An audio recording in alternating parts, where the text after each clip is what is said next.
नमस्कार दोस्तों, technical classes में आपका स्वागत है। आज का एक नया न्यूज आ रहा है जो Madhya Pradesh power जेनेरेटिक company limited में बीटेक वालों के लिए बहुत ही अच्छा वैकेंसी आई है असिस्टेंट इंजीनियर की। ये जो बेसिकली थर्मल पावर प्लांट और हाइड्रोलिक पावर प्लांट जो होती है उसमें एक ही रिक्रूटमेंट आई है। बात करते हैं प्रीवियस रिक्रूटमेंट की, तो प्रीवियस रिक्रूटमेंट में आपको गेट के बेसिस पे इन्होंने सिलेक्शन लिया था, लेकिन इस बार इन्होंने एग्जाम के बेसिस पे ले रहा है। सीट थोड़ा कम है, उन बच्चों के लिए है जो सिर्फ बीटेक किए हुए हैं, बीटेक एमटेक किए हुए हैं। डिप्लोमा वालों के लिए ये वैकेंसी नहीं है। असिस्टेंट इंजीनियर की वैकेंसी है। सैलरी भी अच्छी खासी है, 56,100 बेसिक है। तो लेवल 12 का जो जॉब होता है और जॉब भी अच्छे हैं। तो चलिए स्टार्ट करते हैं। कहाँ से हम इसका देखेंगे, आप एमपी पे जाएंगे और एमपी पीजीसीएल सर्च मारेंगे नेट पे। मारने के बाद आपको क्या करना है, यहाँ पे आकर के करियर सेक्शन में जाना है। ये करियर सेक्शन में जैसे ही आते हैं तो यहाँ पे आपको अभी कल का डेट में ये वैकेंसी आई है। कल का डेट में वैकेंसी आई है, बहुत अच्छी वैकेंसी है ये। Direct recruitment for the post of assistant engineer. देखिए असिस्टेंट इंजीनियर की पोस्ट है। अब यहाँ पे जब देखेंगे एडवर्टाइजमेंट तो क्लिक करेंगे तो ये आएगा। देखिए ये जो कंपनी है स्टेट लेवल की कंपनी है, मध्य प्रदेश की कंपनी है, ठीक है, पावर जनरेशन की कंपनी है। मैं यहाँ पे अप्रेंटिस किया हूँ तो मुझे पता है इस कंपनी के बारे में। अच्छा है, यहाँ का टाउनशिप अच्छे हैं और जॉब भी अच्छा है। तो जो बच्चे जिनका तैयारी बहुत अच्छा है, मैकेनिकल से इलेक्ट्रिकल का, इलेक्ट्रॉनिक्स का, 3 लोगों का ये इसमें वैकेंसी निकली है। मैकेनिकल वालों को, इलेक्ट्रिकल वालों को, इलेक्ट्रॉनिक्स वालों को। तो जिनको अगर तैयारी अच्छा है तो भी ये वाला फॉर्म भर सकते हैं। तो चलिए स्टार्ट करते हैं। इसमें देखते हैं कि आपको ये पूरा पूरा मैंने बताया कि ये जो है स्टेट गवर्नमेंट की है। पूरा पूरा लिखा हुआ है कि आपको पूर्ण स्वामित्व का उपक्रम है, ठीक है। दूसरी बात इसमें यह है, इसमें जो आपको है टोटल 9 सीट है, जिसमें से आपको 3 सीट जो है ओनली यूआर का है, रिजर्व कैटेगरी का है। जो बच्चे अगर वो मध्य प्रदेश का है तो उसको ओबीसी में वो काउंट किए जाएंगे, क्योंकि स्टेट गवर्नमेंट का है। तो आउटसाइडर जो आउटसाइड वाले स्टेट वाले होंगे ओबीसी के अंतर्गत नहीं आएंगे। एससी में 1 वैकेंसी है, एसटी में 2 वैकेंसी, टोटल 9 वैकेंसी है।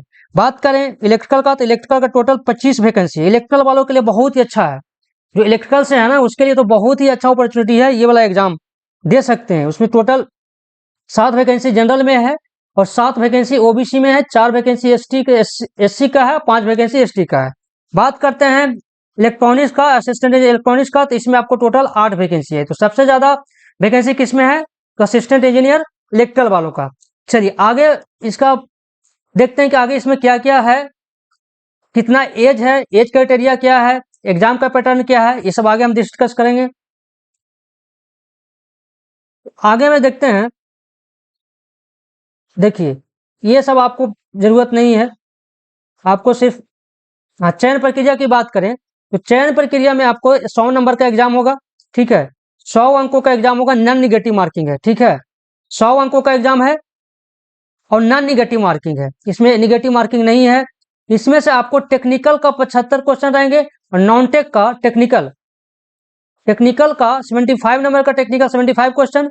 नॉन टेक जो रहेंगे, नॉन टेक से आपको 25 मार्क्स का रहेगा, तो टोटल 100 मार्क्स का हो गया। अगर बात करें कि इसका जो परीक्षा जो लिया जाएगा वो सिर्फ और सिर्फ मध्य प्रदेश के ही जितने भी डिस्ट्रिक्ट हैं या शहर हैं वहीं पे लिया जाएगा। इसको मध्य प्रदेश के बाहर इसका एग्जाम कंडक्ट नहीं किया जाएगा। तो जो बच्चे बाहर के हैं मध्य प्रदेश में जाकर आपको एग्जाम देना होगा। और अगर कोई बच्चा रिक्वेस्ट भी करता है कि हमको एग्जाम शहर या एग्जाम का परीक्षा का शहर के संशोधन कर दिया जाए, तो उस पर विचार नहीं किया जाएगा, ठीक है। ये सब पूरा लिखा हुआ है इसमें। चलिए आगे देख लेते हैं। चयन प्रक्रिया हम लोग ने देख लिया कि 100 नंबर का एग्जाम होगा, 75 टेक्निकल रहेंगे, एक क्वेश्चन का 1 नंबर रहेगा। और आपको नॉन टेक जो रहेंगे, आपको नॉन टेक रहेंगे 25 क्वेश्चन। आगे बात करते हैं परीक्षा शुल्क कितना है। तो टोटल जो आपको यूआर कैटेगरी में 1200 रुपये हैं, बहुत ज़्यादा है। ऑब्वियस है कि ये भी एग्जाम टीसीएस ही करवाएगी, मुझे उम्मीद है कि टीसीएस ही करवाएगी, इस चलते इतना पैसा ले रहे हैं।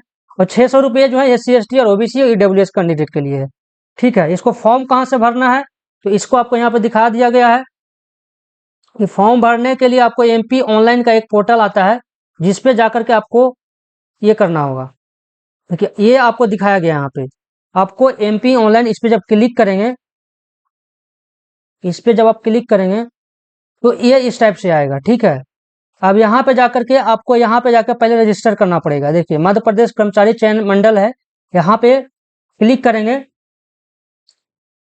तो क्लिक करने के बाद आपको यहाँ पे पहले अपना रजिस्टर करना पड़ेगा। रजिस्टर करने के बाद आपको ई केवाईसी का आपको प्रोफाइल सत्यापन करना पड़ेगा, तभी आप आगे फॉर्म भर सकते हैं। तो यहाँ से आपको पहले स्टार्ट करना है।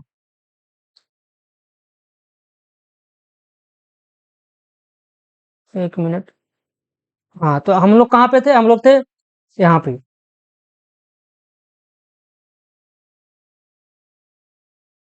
कंप्यूटर आधारित परीक्षा मैंने बता दिया, और आगे जो है परीक्षा शुल्क के बारे में बता दिया, कैसे आवेदन करना है ये बता दिया मैंने।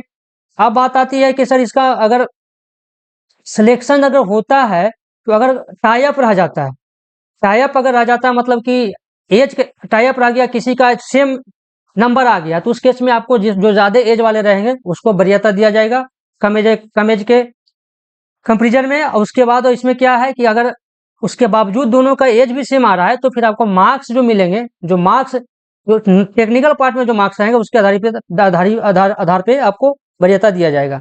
चलिए ये आपको रहा शैक्षणिक योग्यता, जो सबको पता है कि अगर आप असिस्टेंट इंजीनियर बन रहे हैं तो वहां पे तो मिनिमम क्राइटेरिया बीटेक होगा ही, बीई बीटेक चाहिए। ठीक है, एक ही चीज में इसमें यह है कि एएमआई से भी अगर कोई डिग्री डिस्टेंस से डिग्री जो लिए हुए हैं तो उसके लिए भी एलिजिबल है। आपको अनारक्षित के लिए 65% अंक चाहिए। ठीक है, सेम आपको इलेक्ट्रल वालों के लिए भी है, इलेक्ट्रल वालों के लिए भी सेम है। आगे चलते हैं। अब जैसे देखिए एज की बात करें तो 40 वर्ष, एज तो बहुत दिया गया है, एज तो छोड़ो ही। तो चाहे वो बाहर के राज्य का हो या फिर मध्य प्रदेश का हो, दोनों के लिए अनरिजर्व कैटेगरी में टोटल 40 ईयर्स का टाइम दिया हुआ है। मैक्सिमम एज 40 ईयर्स दिया हुआ है, मिनिमम 21 ईयर्स का दिया हुआ है। महिला के लिए 45 ईयर्स है। और बात करें 45 ईयर्स एस सी वगैरह के लिए 45 ईयर्स है। चलिए इसमें जो आपको मैंने फिर से बोल दिया स्टेट लेवल का है, तो इसमें बाहर वालों के लिए रिजर्वेशन नहीं होगा। अगर कोई मध्य प्रदेश के निवासी हैं तो उसको SC ST के लिए आपको सर्टिफिकेट जमा करना पड़ेगा, और जो अगर ओबीसी के हैं मध्य प्रदेश का है तो उसको ओबीसी का सर्टिफिकेट जमा करना पड़ेगा। चलिए आरक्षण की बात मैंने बात कर दी, ये फॉर्म भरने की बात हो गया। अब जो है एग्जाम कंडक्ट कहाँ होगी मैंने बता दिया। अब सैलरी की बात कर रहे हैं।